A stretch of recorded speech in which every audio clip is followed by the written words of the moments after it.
Scott Hensley here with David Pierce for the second edition of the TWE Post Show Recap. And we had an exciting night all night long tonight, didn't we? Oh, absolutely.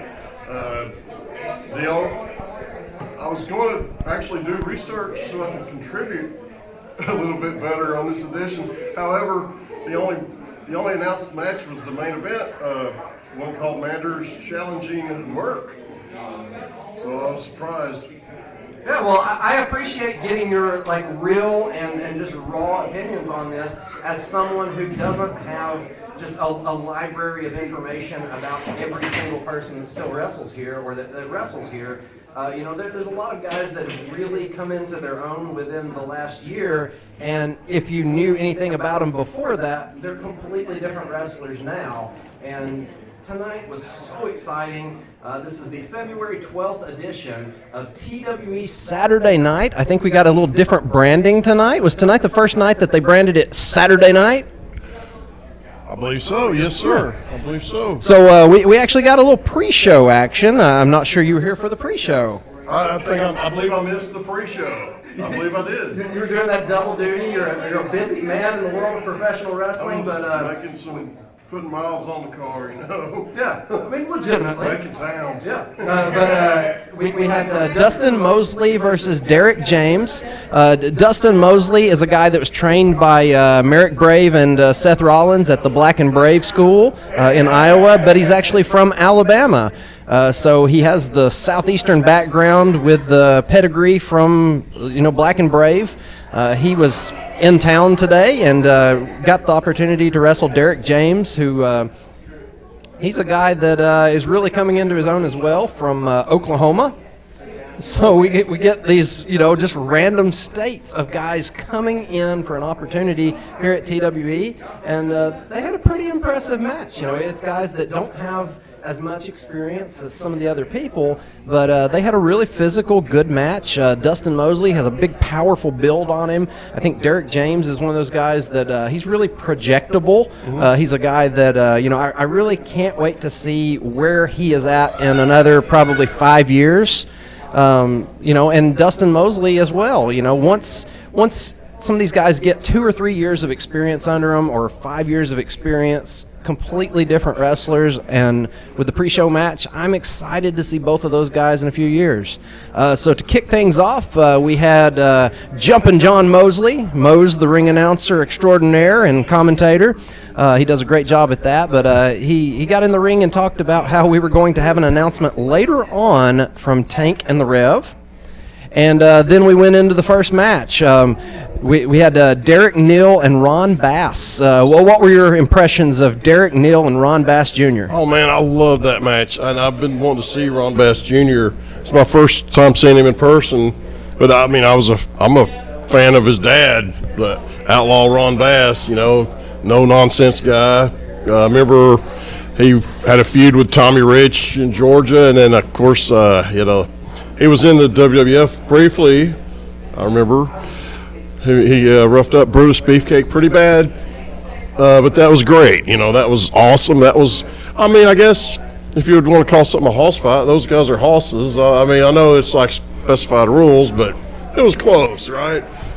I loved it. Yeah, there's actually some history, some backstory to that. Derrick Neal hired Ron Bass Jr. to come in and take out Tank. Did he get the job done? No, but he still owed him money, a good bit of money. And if you applied interest to that money that was owed, it'd be a lot of money, because it had been months and months and months that it had been building up. Ron had put out some videos like, "Where's my money? Like, I did a job, I want the money." And like I said, he didn't get the results that Derrick Neal wanted or that he wanted against Tank, which is, well, to be expected most times. But he wanted that money, and he got a good money's worth beating out of Derrick Neal tonight. Again, didn't get the result that he wanted. But what about that sneak attack to start out the match? Well, I didn't see it coming either. I actually asked Ron Bass Jr. I said, "Is that the first time you've ever snuck up on somebody?" You know, he is a big man, and you know, he can't move too much without you hearing him. Right. I mean, but he's athletic. He was kind of stealthy. I'd agree. So we got Derrick Neal coming into the ring and addressing the crowd, and he called us Chattanooga Chungas, which I had to look up. Apparently, it's like a fat bunny rabbit or something. Chungus. Chungus. Chungus. Yes. There's a Chungus among us. So learning new words tonight from the scholar Derrick Neal, and he absolutely had a really calculated attack on Ron Bass Jr. tonight. Worked over that knee and that leg, and with a big man like Ron Bass Jr., you know, if he can't stand, then the power, the running offense, you know, is weakened or gone. And he got the results he wanted. He ended up, well, Ron Bass Jr. hit a huge lariat in that match, just leveled Derrick Neal. And then he pulled him in for a big black hole slam that was really impressive. And then he gave him not one, but two big knees to the head for the finish. He got that 3 count. So Derrick Neal picks up the win. And Derrick Neal is going on to bigger and better things here at TWE and within the world of wrestling. But February 26th, who is Derrick Neal fighting right here? Anthony Henry. That was announced. Yeah, I believe that is a first-time meeting. Anthony Henry and Derrick Neal right here at TWE, February 26th. Will not want to miss that. The second match that we had tonight, Noah Hossman versus Dean Cooper. Dean Cooper, a guy that the Southeast isn't really familiar with, but he's an established guy up in the Washington State area, actually, and like we talked about with those pre-show guys, I mean, guys from literally all over the United States are coming right here to our backyard to compete for opportunities, and it's exciting. And I felt like for a time in that match, he sort of held his own, but Noah Hossman, man, talk about impressive. Oh, very reminiscent of, well, you know, Rick Steiner in a lot of ways, although doesn't really favor him so much. You know, the headgear. Yeah, the headgear. Guess that was it. Yeah, Noah Hossman comes out as the pride of Texas. And it's just weird to see Noah Hossman smile. I know you're not familiar with the old Noah Hossman, but he was a hateful guy. He was a guy that was always mad in here and getting into it with Miss Sherry down front. And this is a new Noah Hossman, and it's getting him results. Dean Cooper held his own for a while. He's the ultimate guy. If you saw the TUG on his tights there, the ultimate guy. I don't know about that, but he had some impressive offense, and he hung in there. He had a big sidewalk slam, and he had a big brain buster on Noah Hossman, who's not a small guy. No, not at all. Yeah. That was quite the feat. And so Noah Hossman put away Dean Cooper, hit him with a big lariat off the second rope there, and then he put him away with that gut wrench power bomb, and I just can't imagine many people getting up from that. No. So I mean, a little bit of a surprise there to get new blood coming in against some of the TWE faithful, like a Noah Hossman. It's been here each and every week. But Dean Cooper, impressive debut. I would like to see him back. Oh, absolutely. Me too. The next match there, we had Sir Knight Merrick Donovan. Had you ever seen him before? No. Ooh. And his opponent was the cocky Pete Youngblood. And it was pretty much what I expected. Well, honestly, I'm surprised that I thought he knocked him out with that first shot. Really, honestly. Yeah, it was a home run, like first pitch. Like, yes. Yeah. You've got to watch this match when it comes on IWTV. Like Pierce and I are talking about, the very first forearm was just it was a cannon blast. And I thought it was going to be like a one-hit knockout. Almost was. Yeah. So what were your first impressions of a guy like Merrick Donovan? Oh man, he's awesome. Awesome. Very stocky, thick, massive, but all those the strikes are so fast. You wouldn't necessarily expect a guy of his size to have that quickness. Yeah, I've compared him to like a Joe Black, a guy that has speed, that has power, that is just a brick house of athleticism, but is also sort of you mentioned the size, which Merrick Donovan is a stocky brick house guy, but he's not super tall. Oh no. I mean he's a dynamite and small package kind of guy, but my goodness, what a package of dynamite, right? Right. So he laid out Pete Youngblood to begin with, and just really had his way with him. He threw him around there, but Pete Youngblood got the advantage back with he raked his eyes over there in the corner, kind of brought his head down, choked him, and raked the eyes over in the corner, and got a little bit of an advantage there. Pete Youngblood actually went to the air a little bit with a double axe handle to the outside. Yes. And then, as the match went on, Pete was taking a beating. At one point, I kind of felt bad for him. And then you remember who he is. Oh, well, yes. But it was sort of a situation of it's not how many times you get knocked down, it's how many times you get back up. And he just kept getting back up. And then we had some interference at the end there. Damien Turner came out. We've seen Damien Turner. He picked up a big win last event, and he just slides a chair in, doesn't even care that the ref sees it. Referee Aaron Noyes gets rid of the chair, and then Turner throws an object. I don't even know what it was. Could you tell what it was? No, I couldn't tell if it was a flashlight or one of those like utility things that has all the Swiss Army knife type thing, Yeah. So, some kind of roll of quarters or Something. brass knuckles, something. So Pete Youngblood uses that to show us that Merrick Donovan is actually not bulletproof, which was a surprise to me. I mean, I didn't know that you could knock that guy out or down. But Youngblood got that advantage for just a moment there. But then, Youngblood got the win for a minute. And then our buddy Billy Tipton comes out with a fresh new haircut. And he advises the referee. He says, hey, they're cheating. Damien Turner's out here. He's got an object. He used it. And the referee searches for it.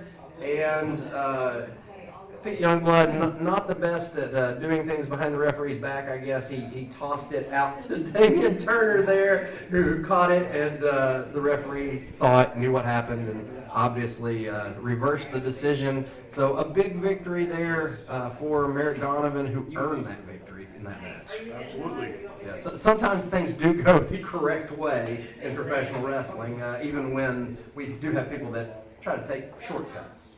Well, you can't really blame a guy for taking a shortcut or trying to. I don't know. I mean, it didn't work for him.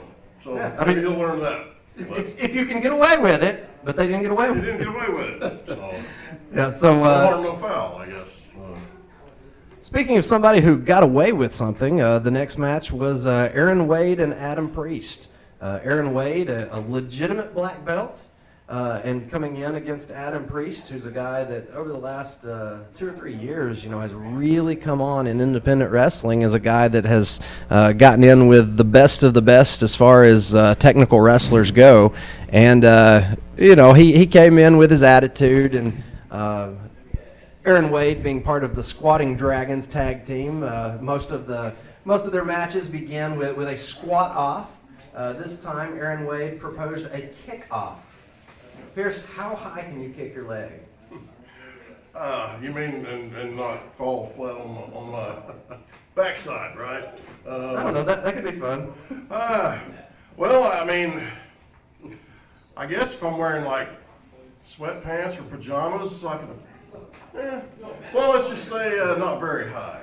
How about that? I will also be in that category of definitely not being able to kick like Aaron Wade can kick.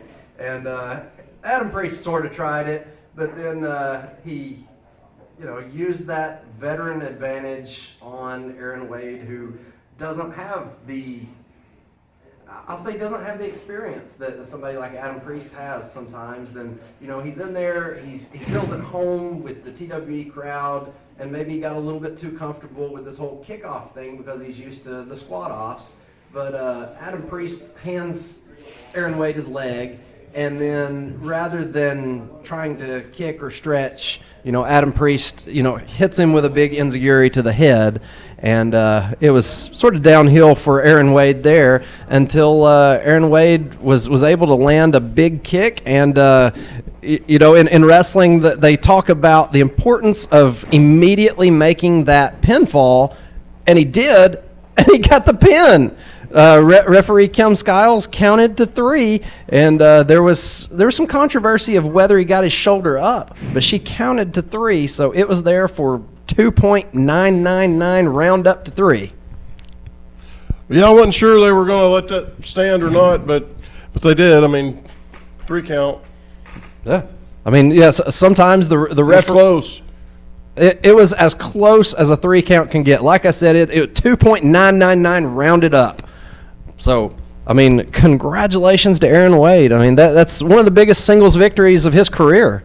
Absolutely. And, he's one half of the TWE Tag Team Champions here with Cody Manhorn, the coach. So, it's always exciting for me when I see a successful tag team wrestler who also has success as a singles wrestler.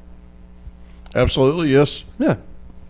And so, big win there. And the next match there, we got Brogan Finley coming out. And I'll tell you, Brogan Finley does some really fun things in the ring. I think he comes out with some energy. But there's just something to him. There's some arrogance to him. And maybe it's just confidence. But to me, it comes off a little bit like arrogance, and I feel like we got to see a little inside to his mindset tonight because Billy Tipton came out and got attacked by Damien Turner and Pete Youngblood, and Brogan just stood there and let it happen. Not only that, he got an easy win out of it. I mean, part of me says that Mr. Sunshine. Well, he kind of had that coming. I mean, they tell you don't be a snitch and all that, but some things you got to learn the hard way, I guess. I mean, he thought he was doing the right thing. I understand that. It's just, straight justice. Is that what they call it? I don't know. It's been a while since I've been on the streets, I ain't never been on the streets. Nice clarification. Well, I ain't never been on the streets. I've been, down the street. All right, we're not going to dig any deeper into that. Don't dig any deeper. But yeah, I mean, Brogan was not like, hey, let's call off the match until he's 100%. No. Well, I kind of was, I won't say disappointed, but I really did want to see the match. At the same, I wanted to see that. I wanted to see a match like the 3 count.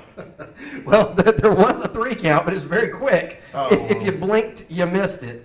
And Brogan Finley is a guy that's very athletic, very physical. Obviously has a family background, a pedigree there. But Billy Tipton is a guy that has worked really, really hard in professional wrestling over the last year or two. He actually did some training with Davey Richards not too long ago, several months ago. But to me, if you're a guy that's willing to go train with Davey Richards, you're a guy that wants to get better, that wants to learn a more physical style, that wants to get in there and wrestle guys that are trying to wrestle like Brogan Finley. I mean, and for Brogan, I mean, like we said, you can't really blame him for picking up the win. He's a young guy, and he wants that win-loss record to, go up. And he wants to get paid. He has said that many times, and I think eventually he's a guy that will get some bigger paydays ahead of him and bigger opportunities, and tonight was just another win in his column. Absolutely, and he's it's only going to be like better and bigger things for him, I would predict. Yeah. So we mentioned the upcoming event. Next time TWE will be right here at the TWE Arena in Red Bank. Will be February the 26th, 2 weeks from today. But also coming up, we have the Scenic City Rumble on March the 5th. And then we have our friends from ICW No Holds Barred coming in right here for the pit and a regular event for that is March 11th and 12th. So some busy weeks coming up for Chattanooga wrestling, and we got a preview of some of the things that are going to happen, and we got a name for it even. Tank and the Rev came out, Rev Dan Wilson, and big announcement right off the bat. The Reverend says that years ago Tank retired and left his boots in the ring at the Scenic City Invitational after a loss to Matt Riddle. Mm-hmm. And but he says Tank's back, and he's ready to earn another shot in the Scenic City Invitational Tournament. And I'll tell you, as the guy who runs the Scenic City Invitational Tournament, Tank is a guy that, we do feel like, we respect the heck out of Tank and his accomplishments in the past and everything that he's currently doing, but we also still feel like maybe he's had his day in the tournament. So his only way to get into this tournament is to win a qualifying match such as the Scenic City Rumble. So the Reverend says Tank is entering the Scenic City Rumble on March 5th. And then he gets down to business on some other stuff. He talks about March 11th and 12th, ICW, and he mentions Tank's opponent. It's going to be ICW versus TWE, and he mentions Jaden Newman. What were some of your takeaways from the Rev's speech about the history of Chattanooga wrestling and then evolving that into talking about Jaden Newman? Well, I remember watching, Nick Goulas wrestling. It came on Channel 12, and then also we had like an hour of Goulas wrestling that was usually shot in Nashville at the fairgrounds on Channel 3 on Saturday afternoons. So, Chattanooga's got a fantastic wrestling history from whether it be Nick Goulas or Georgia Championship Wrestling or Memphis or Continental, you name it. I remember that history. I respect it. And of course, I did camera work for NWA Chattanooga. It's on my YouTube channel. One of my favorite things about this channel is I have the NWA Chattanooga shows. So, I'm right there with what he said. And but I will say this about Jaden: I have a lot of respect for Jaden Newman. And he came out. He came to the ring, and he stood up for himself. That he did, and I feel like he had to defend some of the statements that were said. The Rev said he said Jaden's family bought him this place so he could have an easy ride in professional wrestling, and I felt like that was a really underhanded shot at Jaden Newman. Jaden didn't go through. Tank and some of the sort of old guard of Chattanooga, but I feel like he still started at the ground floor and worked his way up.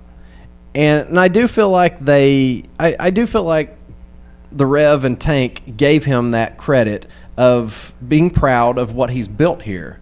They're standing in his ring and the walls and ceiling that he's provided here, as he pointed out when he came out. But, they talked about how it's not an opportunity to chase clout. It's not something where they're doing this to try to just do something to make their name bigger. It's really, really personal to both of them. Chattanooga is the home to both of them. And the Rev named their match the Battle of Chattanooga. You know, it's generation versus generation. Tank obviously still has gas in the tank. You know, he's still going, and he's, you know, it's awesome to see him still do what he does. Oh, absolutely. You know, it's not a charity thing. It's not a, you know, let's squeeze one more match out of a guy that has a name. It's Tank is still a really good wrestler. And he's traveling and he's still doing things. You know, it's not like he just, you know, comes 5 minutes down the road and that's all he's doing. You know, he's traveling. He's doing as much as he's ever done. And I think that, you know, I think the results are as good as they've ever been. So now you've got Jaden, who's a guy that, you know, he's being flown around the country now. And so you have these two guys that were on very different paths. And respect has to be earned. And that's what this is all about. You know, I think everybody in this building definitely respects Jaden Newman.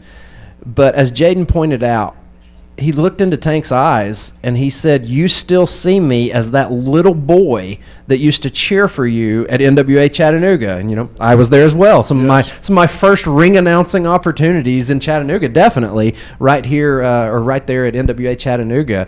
So, you know, I saw little boy Jaden Newman, and I saw Jaden Newman with his own wrestling company, you know, and it's like, you know, that little kid has his own wrestling company, and, you know, does he really want it, or is this just something where some kid is playing wrestler because his family is handing him something?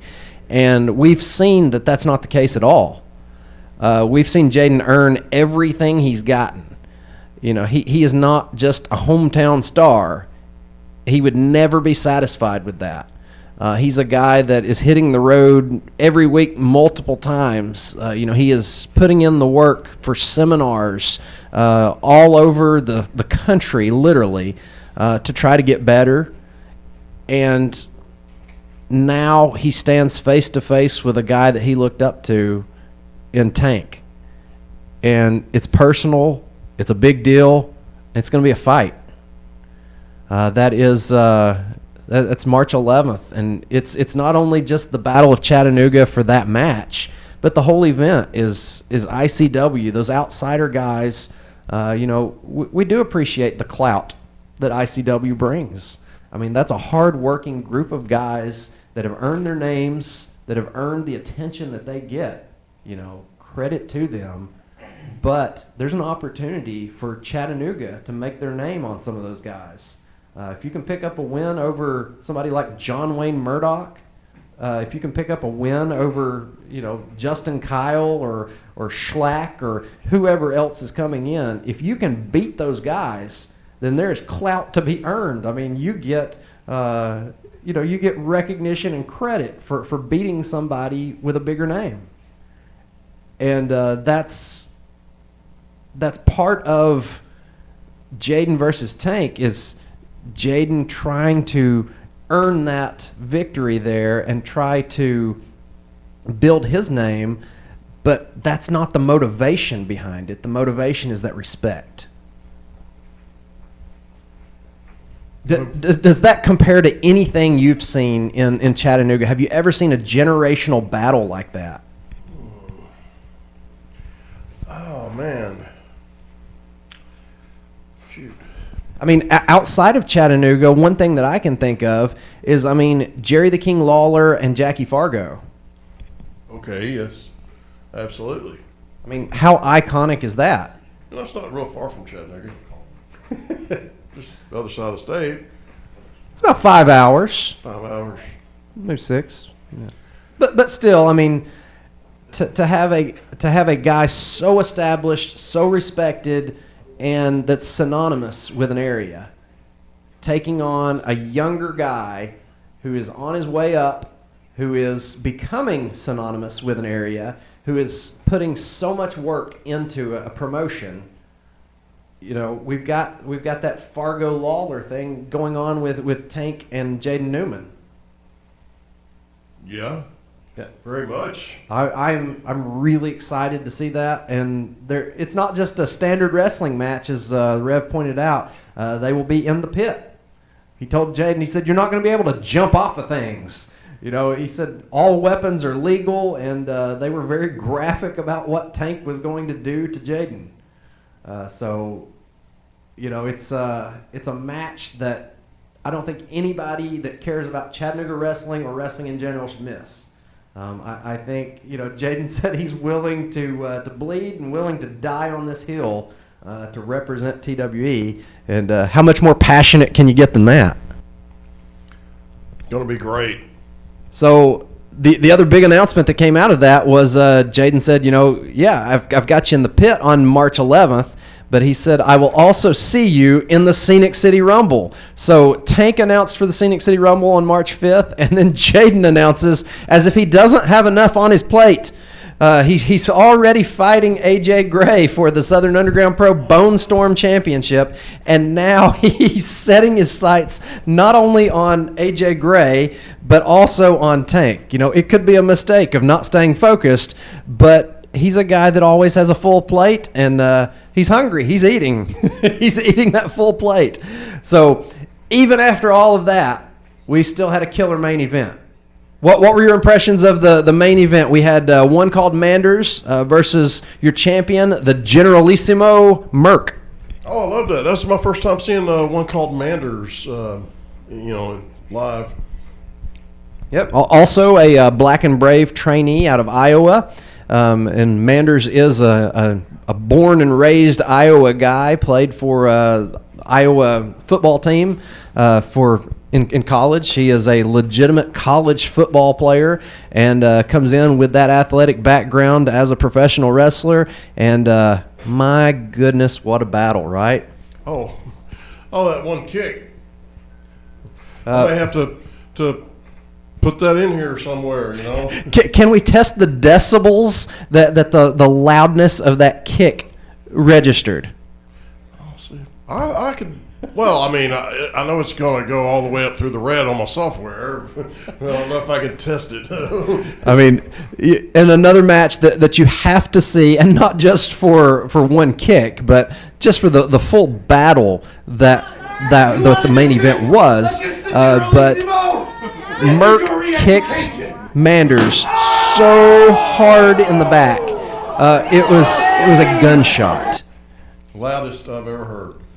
And that's coming from somebody that just talked about growing up watching wrestling in, you know, the 70s and 80s and 90s and 2000s and 10s and now 20s. I mean, you know, you've been, not to age you here, but you've been watching wrestling for a long time, and live wrestling as well. Yes, and he just said that was the loudest kick he's ever heard.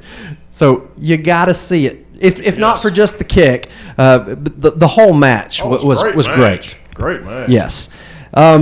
So then we sort of had some shenanigans at the end of that match. I'll just call it that. The referee, Aaron Noyes, goes down, and then we get one of Merck's henchmen that comes out, and he gets taken out by Manders, who just manhandles him, just throws him around.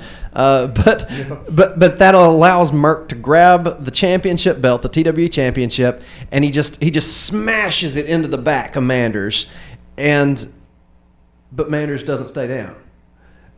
So then. Well, it worked last month, or a couple of weeks ago. That's still last month, right?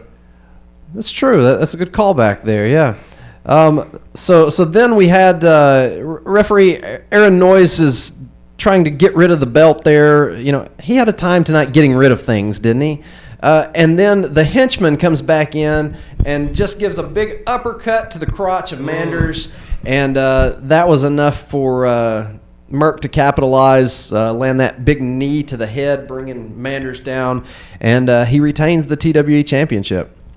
Well, I mean, Merck, very impressive champion. I mean, you can say what you will about the henchmen, the underhanded tactics. I would say he's not unlike many of the politicians we have today, right?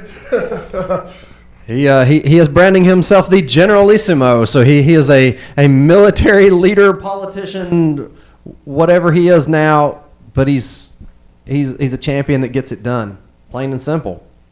You know, the results the means we can question, but the results are there, and he has had a long reign as TWE champion, and he just keeps evolving. You know, we've seen he is hanging on to that championship, and he is investing around him with the henchmen, I guess, to hold on to that. And like I said, you know, still your TWE champion, Merck. And I believe Merck is also involved in the ICW proceedings for March 11th and 12th. But you can find out more about that through social media there. But again, to hit those dates of upcoming events, we've got February 26th, 2 weeks, TWE, and tonight was rocking. There was at least 150, 175 people in here. The last time that there were that many people in here was Scenic City Weekend, or was IC. I'm not sure there were that many for ICW. I mean, ICW was rocking, but it was definitely just a great environment. So, I mean, if you have any interest in wrestling, if you're local to Chattanooga and you're watching this, give it a try. I mean, TWE is the place to be. Like we've talked about, literally wrestlers from all over the United States are coming right here to wrestle and earn opportunities, and it's a big deal. March 5th, my big deal. The Scenic City Rumble coming up to benefit Soddy-Daisy High School athletics. They are dependent on outside funds to do their sports and different things. You know, they have to constantly upgrade equipment and facilities, and you know, they get some money, I'm sure, but it's never enough for just the constant improvement that's needed for those great athletics that are there. And then March 11th and 12th, ICW No Holds Barred comes back to town. We are honored to have them, and looking forward to all of those events. And Pierce, any closing thoughts? Man, I can't wait to be back in 2 weeks right here at the TWE Arena. I'm very much looking forward to Anthony Henry, Derrick, Neal. Nice. And all the other matches. I'd love to see Noah Hossman, you know, whoever. It's always impressive, and it's always great. I'm psyched. I mean, I'm psyched for many things, but I'll tell you what. If you're a wrestling fan, Chattanooga's a great place to live. You've got a lot of great options. Yeah, this is a great time to start watching if you've never watched before, or to start watching again. But get invested in Chattanooga wrestling. Some exciting things are happening here. I'm Scott Hensley. This is David Pierce. Thank you for watching the TWE Post Show Recap.